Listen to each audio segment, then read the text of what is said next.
Welcome to intellectuals Avenue. आज हम John Keats की जिस सोनेट को डिस्कस करेंगे उसका टाइटल है ऑन द सी, यानी समंदर पर। ये पोइम बेसिकली एक पेट्रार्चन सोनेट है, यानी ये 1 ऑक्टेव और 1 सेस्टेट पर कंसिस्टेड है। ऑक्टेव का मतलब है 8 लाइंस पर कंसिस्टेड स्टेंजा, जबकि सेस्टेट का मतलब है 6 लाइंस पर कंसिस्टेड स्टेंजा। तो इस तरह से 1 ऑक्टेव और 1 सेस्टेट पर कंसिस्टेड होने की वजह से इस पोइम की टोटल लाइंस की स्ट्रेंथ है 14। सोनेट को डिटेल में समझने के लिए इसी चैनल यानी इंटेलेक्चुअल्स एवेन्यू पर लिटरेरी टर्म्स या फिगर ऑफ स्पीच की प्लेलिस्ट को विजिट करें। इसके अलावा इस लेक्चर का लिंक नीचे डिस्क्रिप्शन बॉक्स में भी मौजूद है। अब हम आते हैं इस पोइम के टेक्स्ट की जानिब। पॉइंट कहता है इट का मतलब है समुंदर। It keeps eternal whispering around desolate shores, यानी ये जो समुंदर की लहरें हैं ये वैरान और सनसान किस्म के साहलों पर दायमी कभी ना ख़त्म होने वाली सरगोशी करती हैं। यानी कभी तो समुंदर के पानी की रफ्तार इतनी स्लो हो जाती है कि यूँ महसूस होता है जैसा कि इसकी दायमी लहरें, इसकी कभी ना ख़त्म होने वाली लहरें साहल के साथ, वैरान किस्म के साहलों के साथ सरगोशी कर रही हैं। And with its mighty swell gluts twice 10,000 caverns, और कभी कभार इसकी लहरें इतनी तेज़ी से हरकत करती हैं कि वो ऊपर उभर जाती हैं और 10,000 गारों को 2 मरतबा पानी से भर देती हैं। यानी 2 तरह का समुंदर का रवैया है। कभी तो ये बहुत सुस्त हो जाता है और यूँ महसूस होता है जैसा कि इसकी दायमी लहरें वैरान साहलों के साथ सरगोशी कर रही हैं, और कभी इसकी रफ्तार इतनी तेज़ हो जाती है कि ये ऊपर को उभरती है और 10,000 गारों को 2 मरतबा पानी से भर देती हैं। Till the spell of Hecate. Hecate एक मून और नाइट की गॉडेस है। Leaves them their old shadowy sound. ये जब अपना असर ख़त्म करती है तो फिर समुंदर की लहरें बिल्कुल अपनी पुरानी रवानी पर आ जाती हैं। यानी चाँद का समुंदर के मद्दोजज़र पर बहुत ज़्यादा गहरा असर होता है। जब चाँद समुंदर पर असरअंदाज होता है तो इसकी लहरें बुलंद होती हैं और गारों को सैराब कर देती हैं, लेकिन जैसे ही चाँद का असर ख़त्म होता है तो समुंदर का पानी अपने नॉर्मल बहाव पर दोबारा से आ जाता है। ओफन अक्सर बेशतर टिस इन सच जेंटल टेम्पर फाउंड। इसके बहाव में एक ऐसी अजीब किस्म की तब्दीली आती है that scarcely will the very smallest shell be moved for days from where it sometime fell. यानी इसमें एक ऐसी तब्दीली आती है और ये पानी इतनी सुस्त रवि से हरकत करता है कि समुंदर के किनारे पर पड़ा हुआ जो एक शेल है, जो कि बहुत छोटा सा शेल है, उसे भी बामुश्किल ही हिला सकती हैं। वो शेल जो कई दिन पहले यहाँ पर गिरा था, वह last the winds of haven were unbound. जब बहुत ही तेज़ोतुंद आसमान से हवाएं चली थी और वो इस शेल को इसके किनारे पर ले आई थी। अब वो इसके किनारे पर पड़ा तो है, लेकिन चूँकि समुंदर की लहरों की रफ्तार बहुत स्लो है, इसलिए वो अपनी जगह से हरकत नहीं कर रहा। Oh ye who have your eyeballs vexed and tired. ए इंसान, जब तुम्हारी आंखें थक जाएं और अकताहट का शिकार हो जाएं, फीस्ट देम, तो अपनी आंखों की तवाज़ो करो, उन्हें बहुत ज़्यादा खुश करो। Upon the wideness of the sea, समुंदर की वसत के साथ। तो तुम समुंदर की वसत वाले किनारे पर जाकर बैठ जाओ और अपनी आंखों को इससे मसरूर करो, यानी समुंदर के खूबसूरत नज़ारे से अपनी आंखों को खुश करो।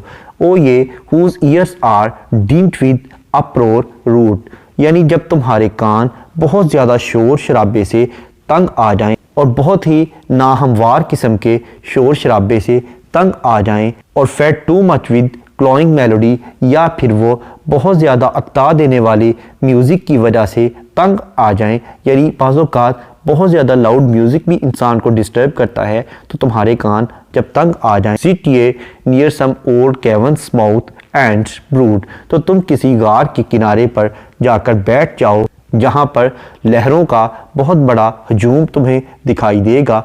अनटिल ये स्टार्ट, जब तक तुम शुरू नहीं कर देते, as if the sea nymph quired, यानी तुम्हें यूँ महसूस होगा कि समुंदर के किनारे पर कुछ परियां गीत गा रही हैं। यानी जब इंसान दुनिया की परेशानियों और तफक्कुरात से अकता जाता है तो उसे चाहिए कि वह ब्यूटीफुल ऑब्जेक्ट्स ऑफ नेचर की सपोर्ट हासिल करे, उसी में उसे सुकून हासिल होगा। इस पोइम का इंट्रोडक्शन, ग्लॉसरी और ट्रांसलेशन को देखने के बाद अब हम आते हैं इस पोइम में यूज़ होने वाली फिगर ऑफ स्पीच या लिटरेरी टर्म्स की जानिब। सबसे पहले हम देखते हैं मीटर। इस पोइम की तमाम लाइंस में आइम्बिक पेंटामीटर यूज़ किया गया है, यानी हर लाइन में टोटल 10 सिलेबल्स हैं, 5 फीट हैं। First syllable unstressed, second stressed है, और इस तरह से ऑनवर्ड्स ये सिलसिला चलता है। नेक्स्ट है राइम स्कीम। इस पोइम की राइम स्कीम है ABBA CDE यानी फर्स्ट, फोर्थ, फिफ्थ और एट्थ लाइन्स आपस में राइम्ड है, जबकि सेकंड, थर्ड, सिक्स्थ और सेवन्थ लाइन्स आपस में राइम्ड है, जबकि नाइन्थ और 14th लाइन्स आपस में राइम्ड है, और 10th लाइन 12th के साथ राइम्ड है और 11th लाइन 13th लाइन के साथ राइम्ड है। जैसा कि फर्स्ट लाइन का लास्ट वर्ड है अराउंड, फोर्थ लाइन का लास्ट वर्ड है साउंड, फिफ्थ लाइन का लास्ट वर्ड है फाउंड और एट्थ लाइन का लास्ट वर्ड है अनबाउंड, यानी अराउंड, साउंड, फाउंड और अनबाउंड।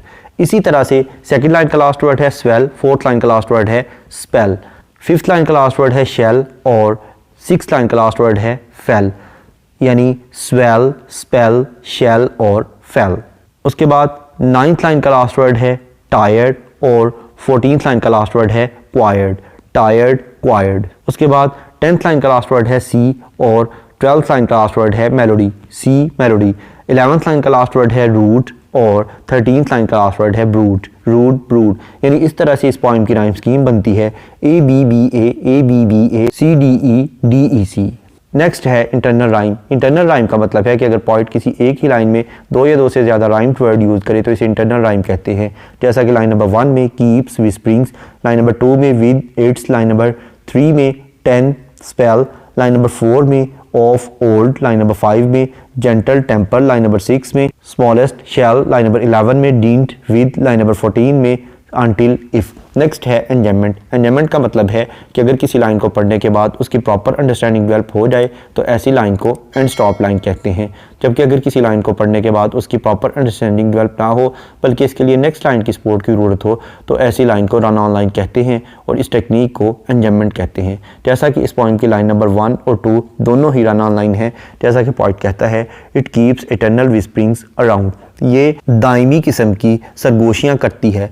अब किस चीज़ के साथ, वो नेक्स्ट लाइन में बयान करता है डेजोलेट शोर्स, यानी तन्हा वैरान किस्म के साहलों के साथ, and with its mighty swell, और ये अपने अजीम आभार के साथ। अब वो आभार के साथ क्या करता है, वो लाइन नंबर 3 में बयान करता है ग्लर्ट्स ट्वाइस 10,000 कार्वन्स, यानी वो 10,000 गारों को 2 मरतबा पानी से भर देता है। नेक्स्ट है अनोमेटोपिया। अनोमेटोपिया का मतलब है ऐसे वर्ड्स का इस्तेमाल करना जो कि हमारी सेंस ऑफ हेयरिंग को अपील करते हों। जैसा कि लाइन नंबर 1 में वो कहता है इट कीप्स इटर्नल विस्परिंग्स अराउंड, यानी वो इटर्नल विस्परिंग्स का वर्ड यूज़ करता है। नेक्स्ट है पर्सोनिफिकेशन। पर्सोनिफिकेशन का मतलब है to give human traits to the non living things, यानी बेजान चीज़ों को जानदारों की खुसूसियत अता कर देना। जैसा कि लाइन नंबर 1 से लेकर अगर 4 तक हम देखें तो इसमें वो समुंदर को पर्सोनिफाई कर रहा है। नेक्स्ट है एलुजन। एलुजन का मतलब है रेफरेंस या हवाला। जैसा कि लाइन नंबर 4 में वो हकीकत का एलुजन यूज़ करता है।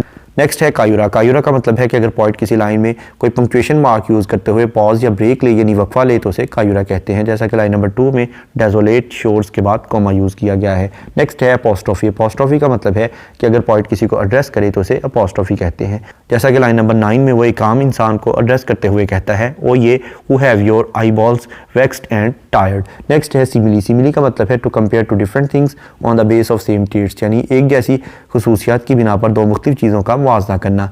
जैसा कि लाइन नंबर 13 और 14 को अगर हम देखें तो इसमें वो कहता है sit ye near some old cavern's mouth and brood until ye start as if the sea nymph quite. तुम गार के दाने पर बैठोगे तो तुम्हें यूँ महसूस होगा जैसा कि कोई परी गीत गा रही हो, यानी वहाँ के मंजर को वो परियों के गीत के साथ कंपेयर कर रहा है। नेक्स्ट है एलिट्रेशन। एलिट्रेशन का मतलब है beginning of 2 or more than 2 words in the same line with the same letter or sound, यानी एक ही लाइन के मुख्तलिफ अल्फाज का एक ही हरफ या एक ही आवाज़ से शुरू होना। जैसा कि लाइन नंबर 3 में ट्वाइस, 10 और टिल, ये तीनों वर्ड्स टी लेटर से स्टार्ट हो रहे हैं। उसके बाद लाइन नंबर 4 में देम, देयर, लाइन नंबर 6 में स्केरसली, स्मॉलेस्ट, लाइन नंबर 7 में far from, fell, line number 8 में when winds were, line number 12 में मच मेलोडी, लाइन नंबर 13 में सिट सम। नेक्स्ट है कॉन्सोनेंट्स। कॉन्सोनेंट्स का मतलब है use of same consonant letter in the different words of the same line, यानी एक ही line के मुख्तलिफ अल्फाज में एक ही कॉन्सोनेंट लेटर का इस्तेमाल करना। जैसा कि लाइन नंबर 3 में टिल, स्पेल, इन दोनों वर्ड्स के एंड पर डबल एल लेटर्स यूज हुए हैं जो कि कॉन्सोनेंट हैं। उसके बाद लाइन नंबर 6 में दैट, स्मॉलेस्ट, लाइन नंबर 6 में अगेन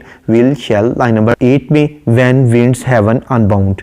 नेक्स्ट है एसोनेंस। एसोनेंस का मतलब है use of same vowel letter in the different words of the same line, यानी एक ही लाइन के मुख्तलिफ अल्फाज में एक ही वावल लेटर का इस्तेमाल करना। जैसा कि लाइन नंबर 2 में विद इट्स, इन दोनों वर्ड्स में आई लेटर यूज हुआ है जो कि वावल है। उसके बाद लाइन नंबर 3 में 10 स्पेल, लाइन नंबर 4 में ऑफ ओल्ड, लाइन नंबर 5 में जेंटल टेम्पर, लाइन नंबर 6 में स्मॉलेस्ट शेल, लाइन नंबर 11 में डींट विद, लाइन नंबर 14 में अनटिल इफ।